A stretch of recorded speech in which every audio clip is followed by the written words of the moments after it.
Hello everyone, let's analyze.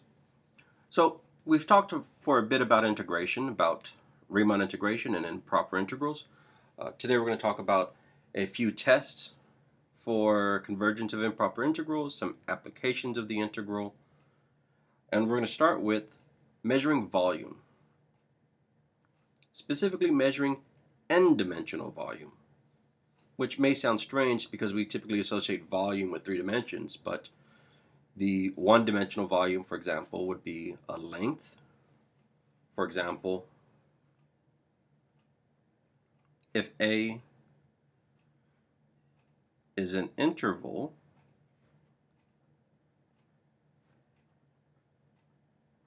then the volume of A is given by this formula. It's the integral over A of 1 dx.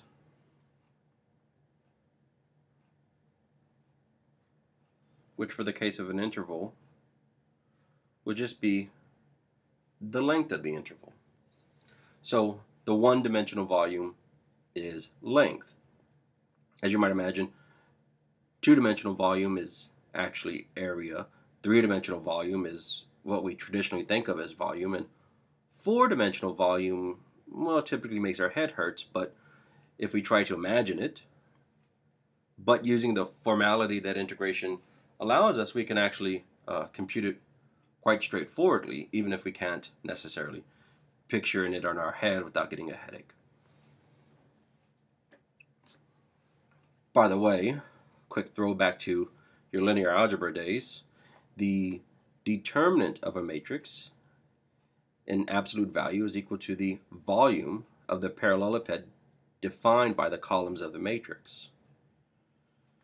That's why if the parallelepiped in n dimensions is actually contained in n-1 or less dimensions, it actually has no n-dimensional volume and the determinant is 0, meaning the columns are not linearly independent because they're contained in some lesser dimensional subspace.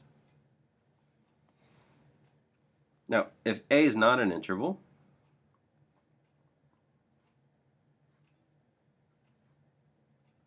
then we can still compute its volume, or at least we can attempt to compute the volume, by defining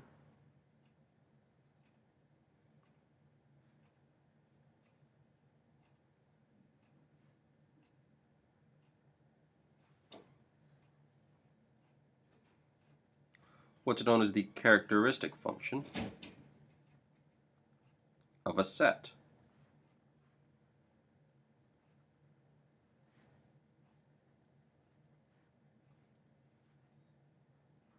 And it's basically an on-off function. It's on or 1 if x is an element of the set and 0 otherwise.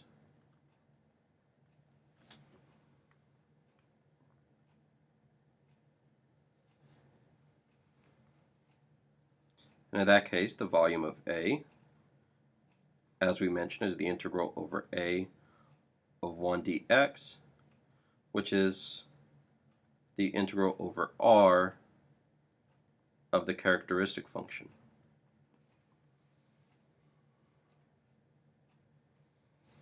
Now, of course, it's possible that this is not integrable. Well, if the integral does not exist,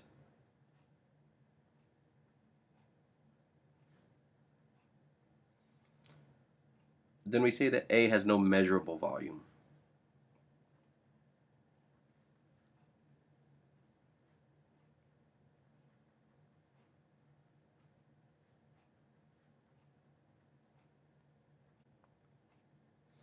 Now, that's not to be confused with a set A that has 0 volume. This may be integrable and equal to 0, in which case we say the volume is 0. However, if this integral does not exist, then we say it has no volume, or perhaps you might say more accurately, it has no measurable volume.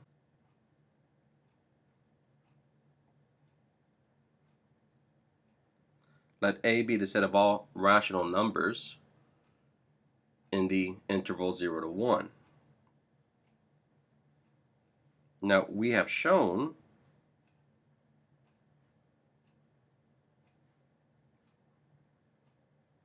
that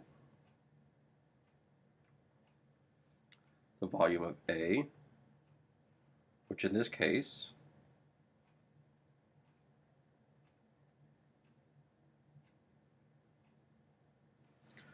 would be the integral over the characteristic function.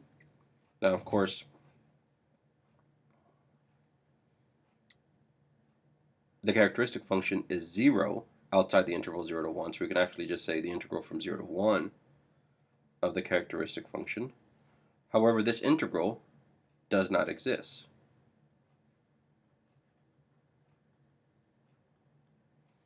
Right, we showed that actually last week. Because this characteristic function would be 1 if x is rational and 0 if x is irrational.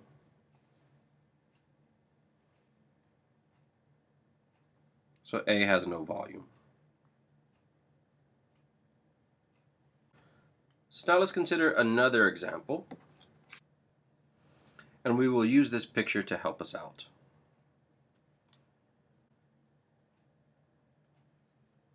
Let A be the set of all natural number reciprocals.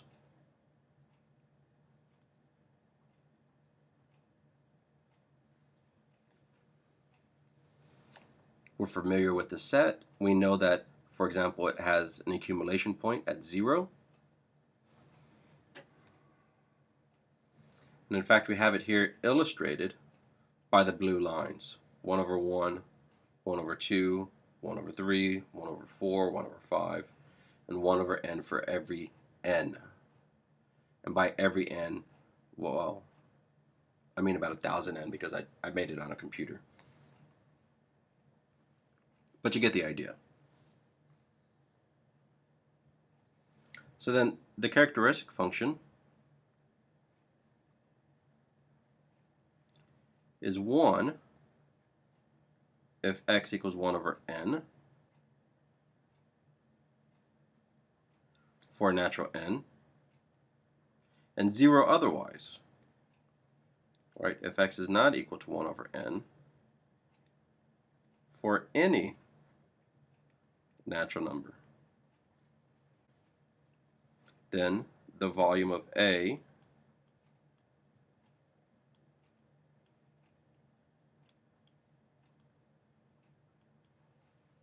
is given by this formula, because we know that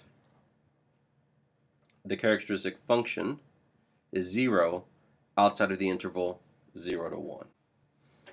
Well, we can actually compute this using an old-fashioned Riemann integration. The lower sum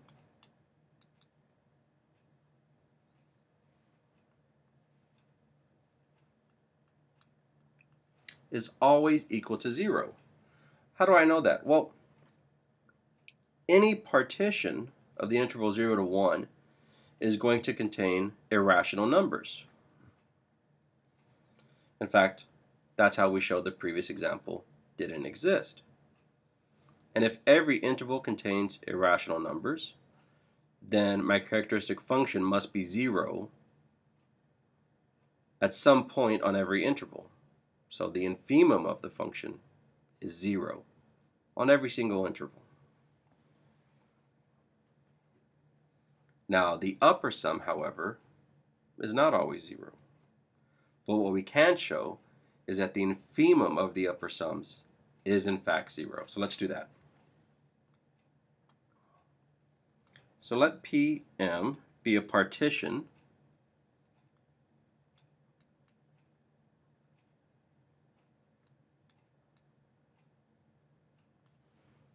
with L points. And let's let the first interval, that is x1 minus x naught, of course x naught is 0, so that's just x1, equal 1 over m.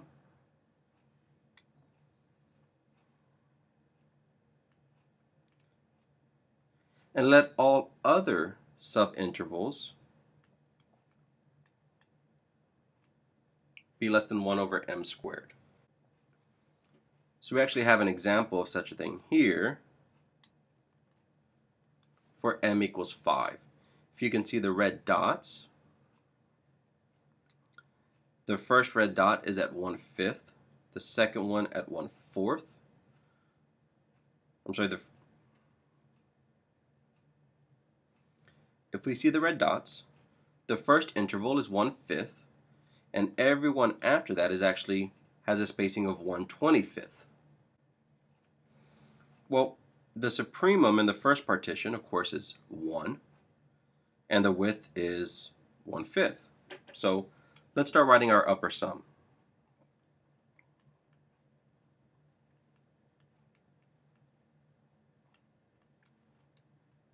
All right, so the first is going to be 1 over m.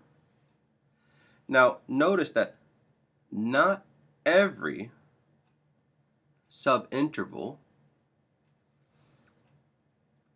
contains a value where the characteristic function is 1. This one does, this one does, this one does, and this one does, but no others.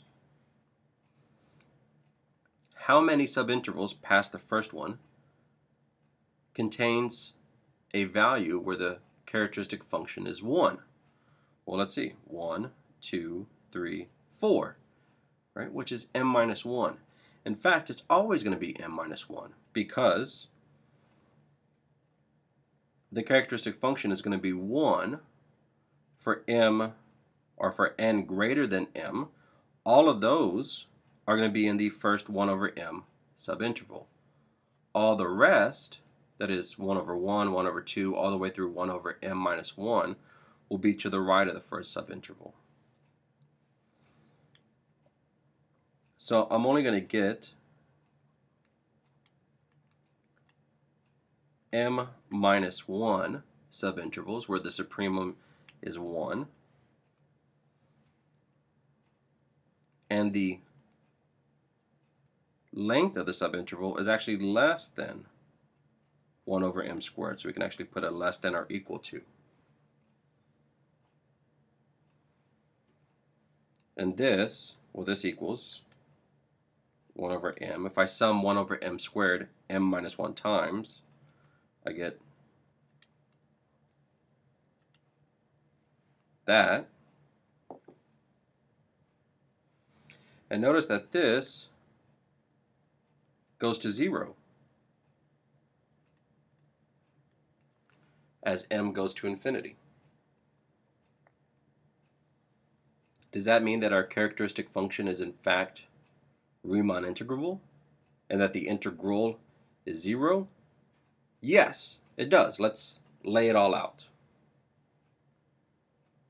So this implies that 0, which is actually the supremum over all partitions of the lower sums, right, because every lower sum will result in 0. Now that's less than or equal to the infimum over all partitions of the upper sums. Now, because this PM is a particular partition, its limit has to be greater than the smallest, or I'm sorry, the greatest lower bound, because this is a lower bound.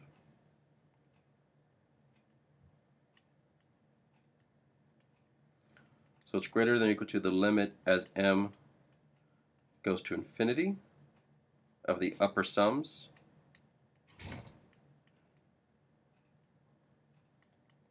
which is 0. Now, of course, I show that this is bounded above by a sequence that goes to 0, but because it's also bounded below by 0, this sequence itself must converge to 0, which is how I get this result.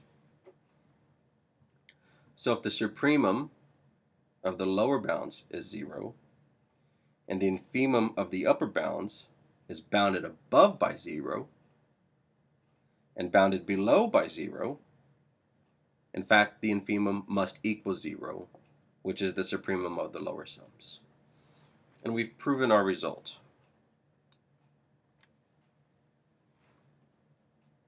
The volume of A is 0. This set has 0 volume.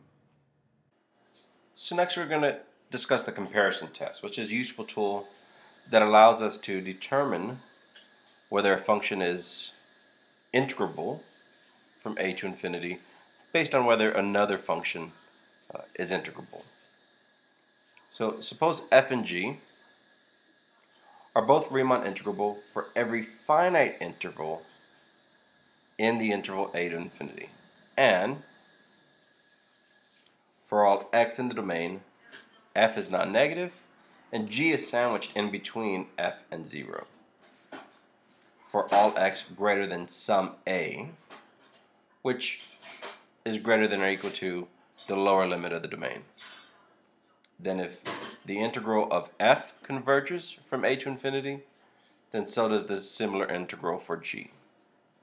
So let's discuss that first bullet. Let's at least illustrate the idea.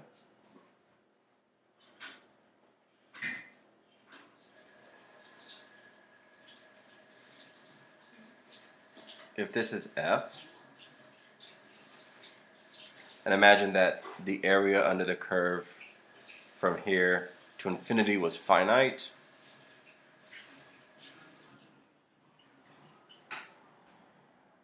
well, if g is less than f for all x at some point, well then if f converges, hopefully we can see from the picture why g would converge. But let's prove the first bullet. Let's define the function sf of a. Actually, let's make it a b to not confuse with this a over here. Be the integral from a to b f of x dx. Well, we know by this fact here that the limit as b goes to infinity as ff of b exists. Let's call it L.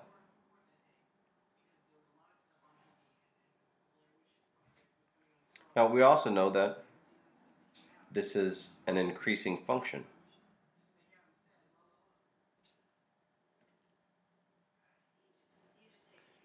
It's increasing because the function f is non-negative, which means as b goes to the right, we're always adding positive area under the curve. So we get a larger and larger value. So the fact that sf of b is an increasing function and it has a limit implies that sf of b is less than or equal to L for all b greater than a.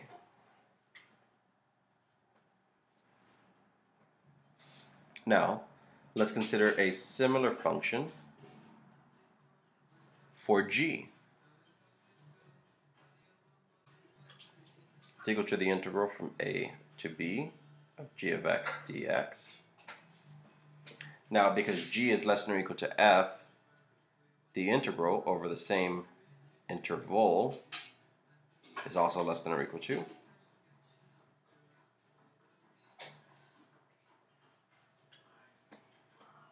which is less than or equal to L, right? Because remember, this is just sf of b, which is bounded above by L, which is, of course, just the integral from a all the way to infinity.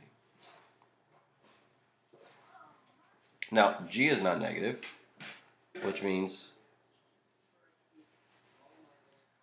sg of b is an increasing function.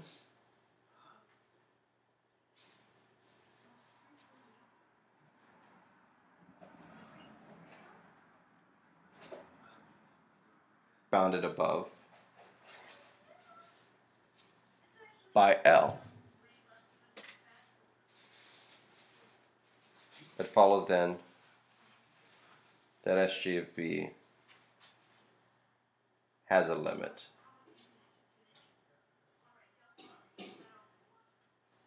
as b goes to infinity, which is equivalent to saying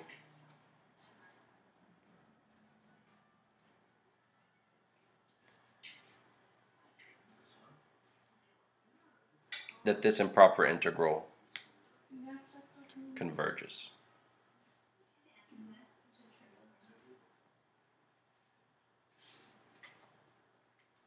Well, let's consider the second bullet now, which allows us to compare functions to test for divergence. Given the same setup, f and g are both Riemann integrable on finite intervals in the domain. G is greater than or equal to f for all x big enough, and f is non-negative. Well, if f diverges, so does g, and that's because in this scenario g is bigger than f. So the area under the curve of g is greater than the area under the curve of f from a to any point. Thus, if this diverges to infinity and this is bounded above, it also diverges to infinity. So the proof would be very similar to what we just did. So we'll omit that proof in writing, but hopefully we all understood the idea. So an important application of the comparison test is the limit comparison test. Assume that f and g map a to infinity to r. Both are Riemann integrable for any interval a to b, for every b greater than or equal to a. Now suppose that the limit as x approaches infinity of the ratio is L, where L is either 0, positive, or infinite. Then we have different comparisons we can make. All of these are essentially corollaries of the comparison test. So let's go one by one. If L is positive, then the integral from a to infinity of f converges if and only if this integral converges for g. Now if L is 0 and the integral from a to infinity of g converges, then so does f. If L is infinite and the integral of g diverges, then so does the integral for f. So let's prove these results. Let's take a look at the first bullet. Suppose that the limit as x approaches infinity of f over g equals L, which is greater than 0. Well, what does that mean? That implies there exists some a greater than or equal to a for which f over g minus the limit L is less than half of L. Meaning that f divided by g, well, of x, minus L, actually let's get rid of that, is less than L over 2 and greater than negative L over 2. And f divided by g is less than L over 2 plus L and greater than L minus half an L, which is L over 2.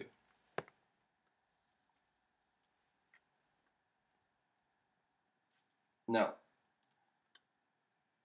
for all, right, of course, this bound is true for x greater than or equal to a.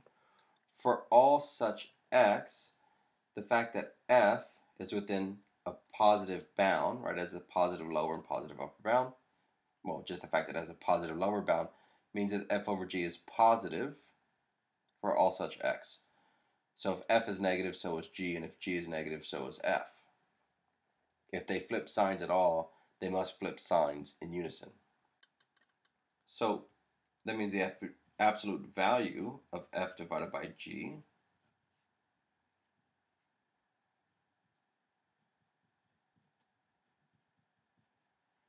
is the same thing as just f divided by g, and it's less than 3L over 2. That means f of x is less than 3L over 2 g of x. Now, if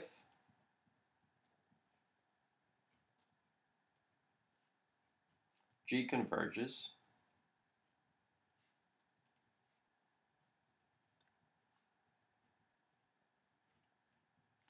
then the integral of g plus and the integral of g minus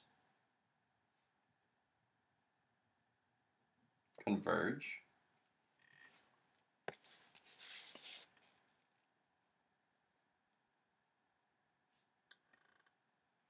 Now, so does, if I were to multiply by some positive number like 3L over 2, I would still retain convergence.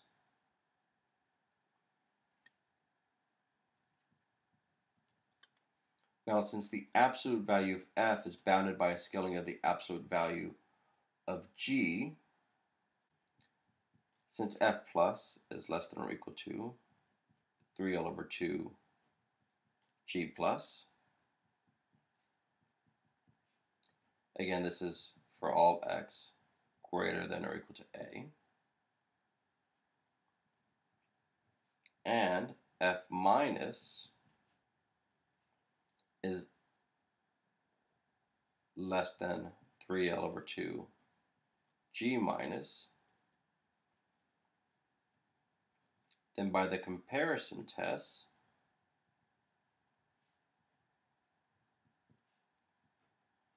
the integral of f plus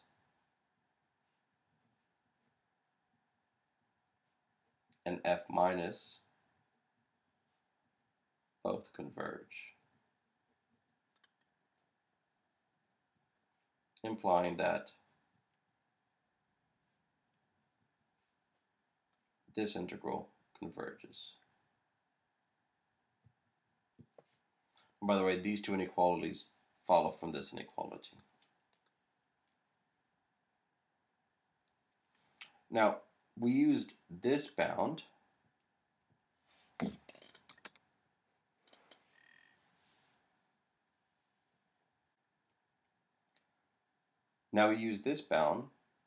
to set up our comparison test. We can also use this bound.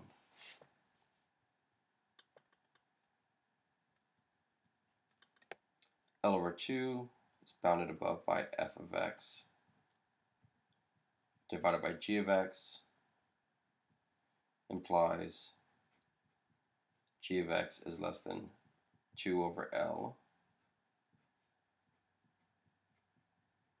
times f of x. So we can apply the same comparison to say that if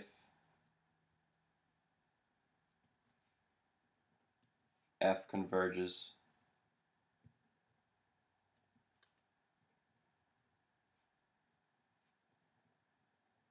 then so does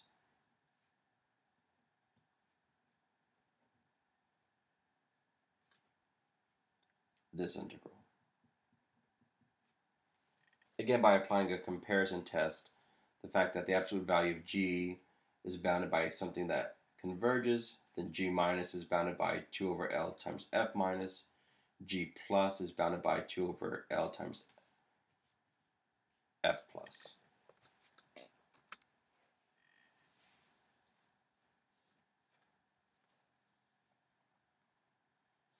So we will omit the proof of the second and third bullets, but they're very similar to the idea of the first bullet, and I'll leave it for you as an exercise to apply the same idea we just discussed to the second and third bullet. So I want to mention briefly the Bolzano-Cauchy criteria. Suppose f maps a to infinity to r, and it's Riemann integrable for any interval a to b for all b greater than or equal to a. Then the improper integral converges if and only if for all epsilon greater than or equal to 0, there's some number t such that if t1 and t2 are greater than t, then this integral, an absolute value, is less than epsilon. Now, we're not going to prove it, but let me draw a picture of the idea. Suppose I have some function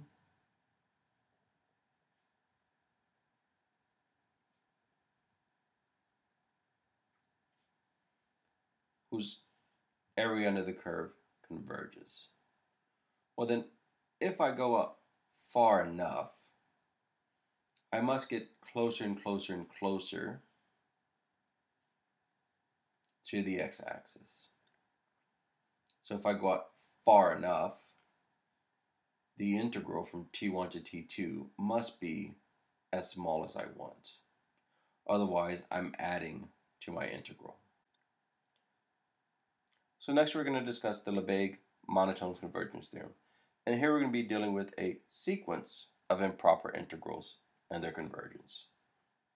So let Gn map the closed interval 0 to 1 to R be a sequence of non-negative functions such that each improper integral exists and is finite. And suppose also that 0 is less than or equal to Gn plus 1, which is less than or equal to Gn.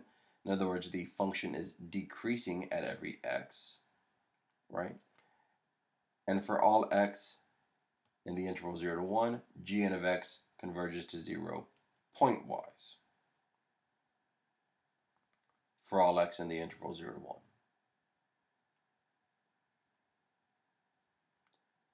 Then the limit as n approaches infinity from 0 to 1 of Gn of x dx is 0. Now, we're not going to prove this. The proof is actually quite involved and will take a bit of time that we don't have right now. However, the proof is in the book, and I encourage you to read the proof if you're interested. Rather, what I'd like to show is how we can actually apply the Lebesgue monotone convergence theorem. So we can apply it to solve specific problems, and I'll also show how we can apply it to derive a few useful corollaries. So let's consider an example of how we might apply this theorem.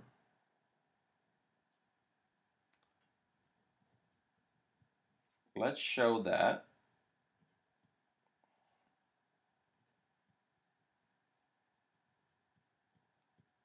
the limit as n approaches infinity from 0 to 1 x to the p e to the nx dx equals 0 if p is greater than negative 1. Well, let n be fixed for just a second. The limit as x approaches 0 from the right of x to the p e to the negative nx is, well, if p is positive, this approaches 1 and this approaches 0.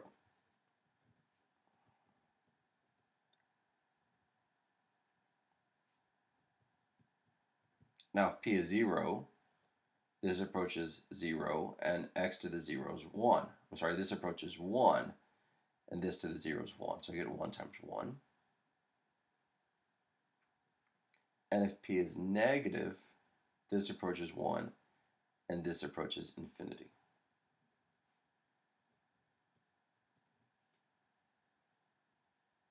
Right? So then p less than 0 denotes when I have an improper integral here.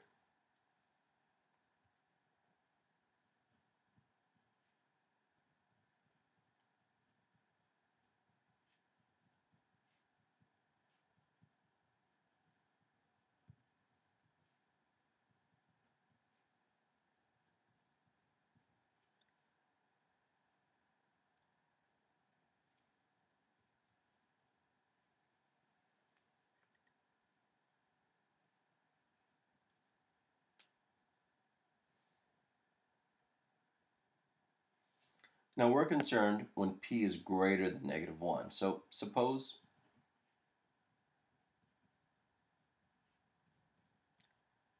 p is greater than -1. Well, e to the negative nx, right, for x in the interval 0 to 1, right, that's 1 over e to the n to the x. So then this is less than or equal to 1. Meaning if I multiply by x to the p,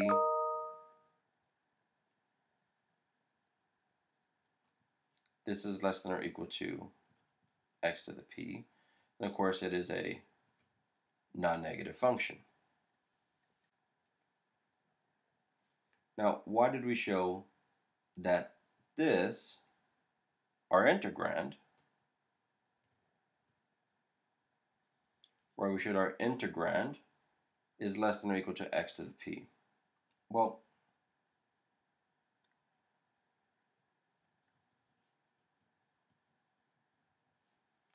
we know that the integral from 0 to 1 of x to the p converges if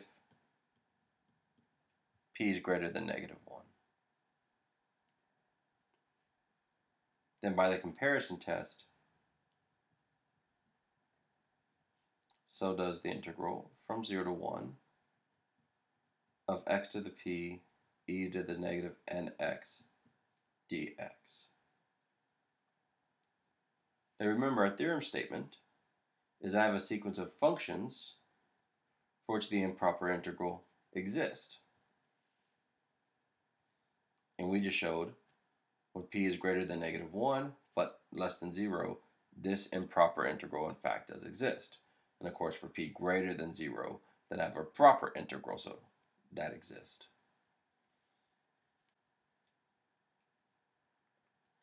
So e to the negative x, which is of course just 1 over e to the x.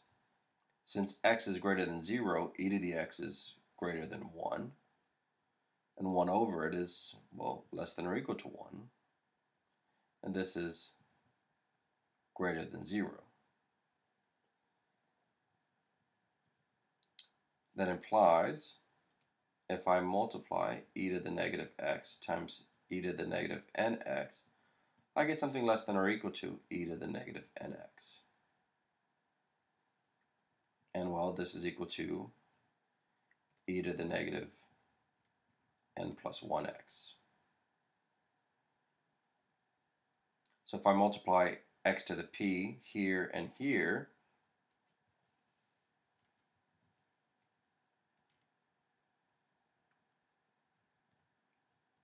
I get x to the p e to the negative n plus 1x is less than or equal to x to the p e to the negative nx, which we'll define to be gn of x, to put it in the parlance of the Lebesgue monotone convergence theorem. And then, of course, this will be gn plus 1. So then we prove that for each x, gn of x is a decreasing sequence with n.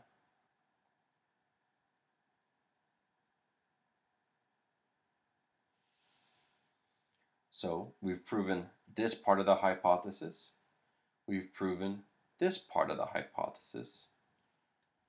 Now we need to show that this part of the hypothesis is true to obtain this result.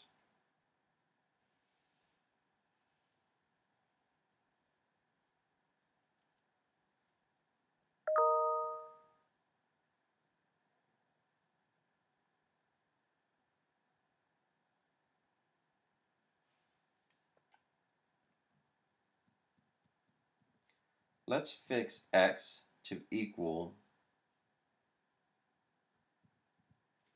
some number x naught. Now the reason I'm fixing x is because I want to investigate the pointwise convergence. So x can be fixed and I can show convergence for a particular x.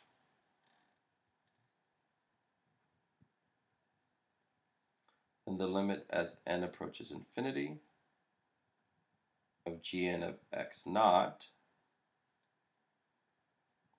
equals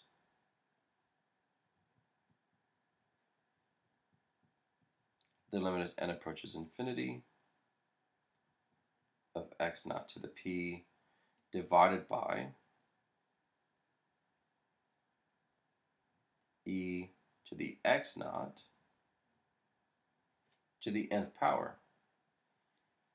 Now x naught is greater than 0, or greater than or equal to 0, which means this is greater than or equal to 1.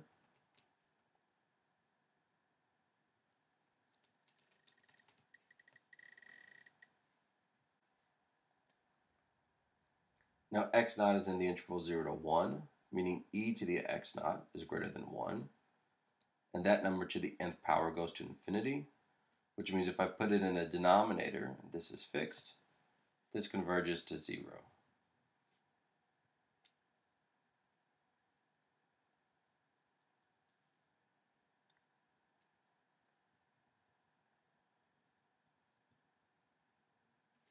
As n approaches infinity.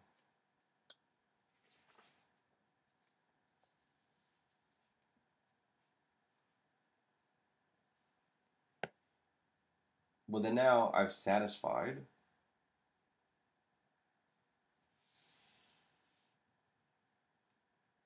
this criteria, and in fact, I've satisfied the entire hypothesis of the Lebesgue monotone convergence theorem.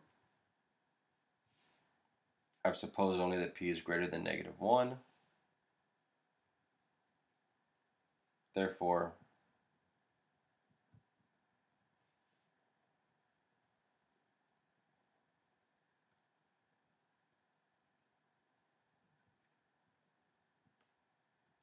the limit as n approaches infinity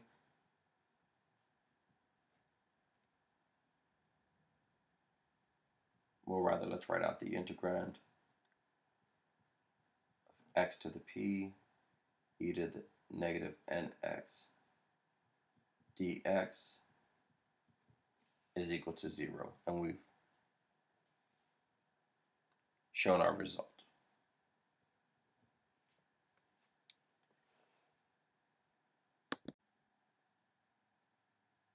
So another application of the Lebesgue monotone convergence theorem is the following corollary. Suppose both fn and f, map the interval 0 to 1 to r, are non-negative integrable functions, and suppose that fn is increasing but bounded above by f for each x. And furthermore, that the integral of f exists as an improper integral. Also suppose that fn converges to f pointwise, then the limit of these integrals is equal to the integral of f.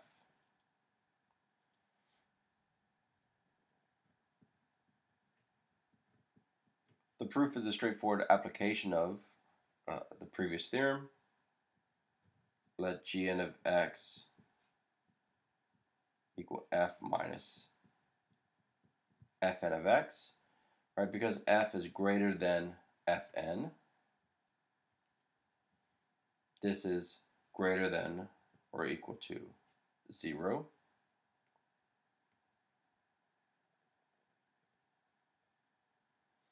Furthermore, because as my sequence increases, I get closer and closer to f, the difference decreases. As fn gets closer and closer to f, this difference gets smaller. So gn plus 1 is less than or equal to gn of x for all n. And since both f and fn are integrable, so is gn.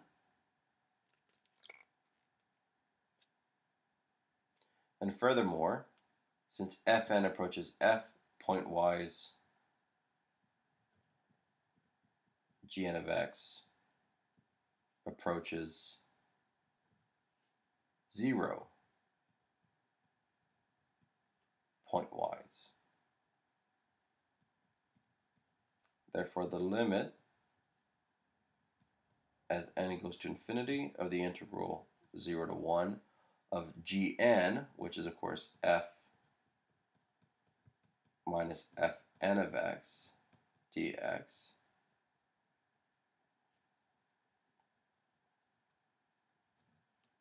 equals 0. Now, of course, this is equal to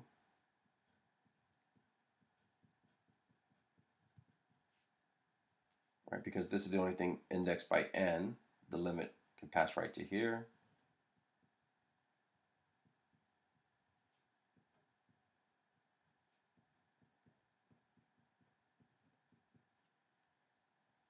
So this difference is equal to 0, meaning this is equal to this.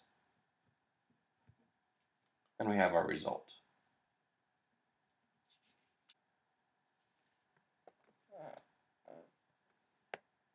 So if f maps the interval a to b to r, and f is non-negative, and this improper integral exists, the integral from a to b of f squared, then the difference of f minus fm squared approaches 0 as m goes to infinity.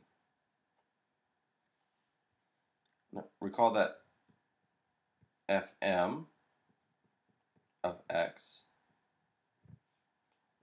is equal to f of x if f of x is less than or equal to m and 0 otherwise.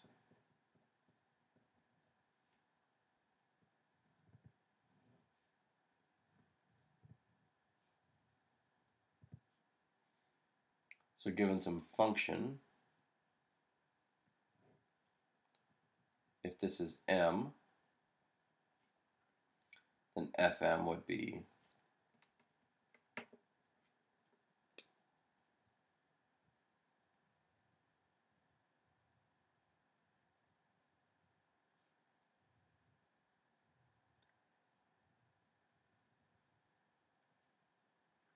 the part drawn in red.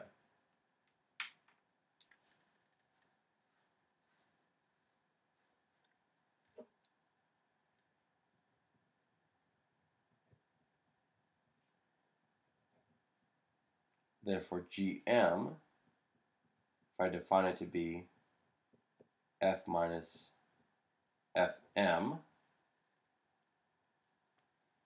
I claim that gm satisfies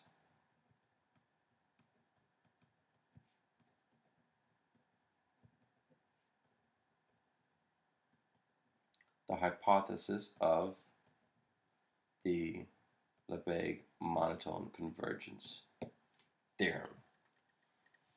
So we'll leave the proof there, and I'll let you finish on your own because we're getting close to being out of time. But let me give you an idea. As m gets bigger, right, as m increases, fm gets closer and closer to f, meaning this difference gets smaller and smaller. Therefore, I have a decreasing sequence for each x.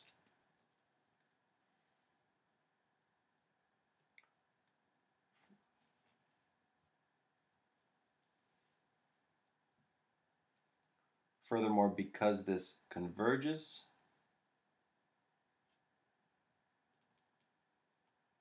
as m gets larger and larger and larger, gm must go to 0 pointwise. I'm sorry, this is the square.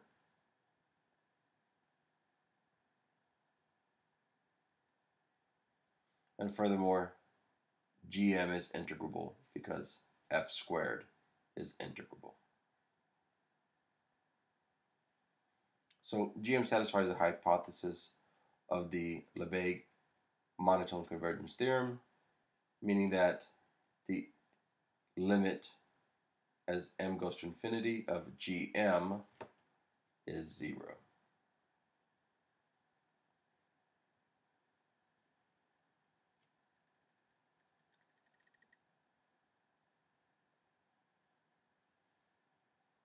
Now let's consider another application.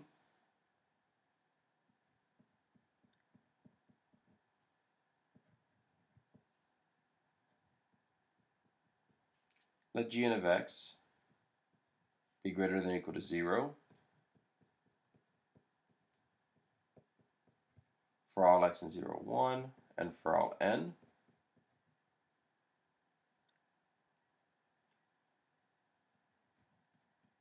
And let g of x equal the series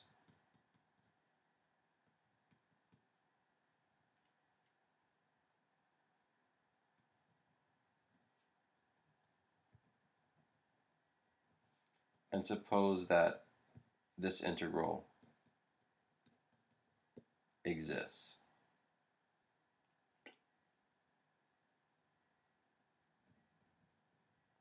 Let us show that the integral from 0 to 1 of g of x dx is equal to the sum of the integrals of Gn.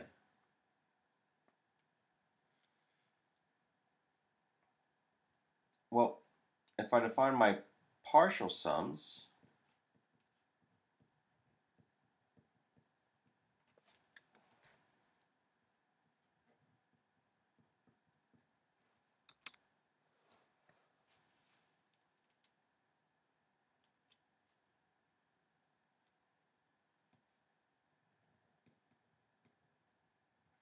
we know from this expression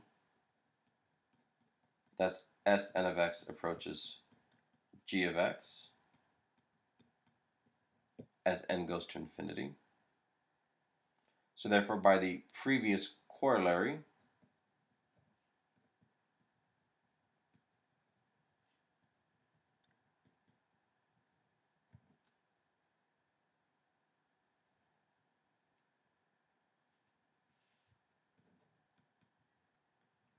the limit as n approaches infinity from 0 to 1 of Sn of x,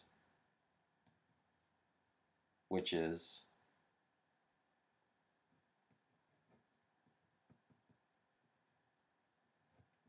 the sum of Gn of x dx equals the integral from 0 to 1 of g of x dx. And we've shown our result.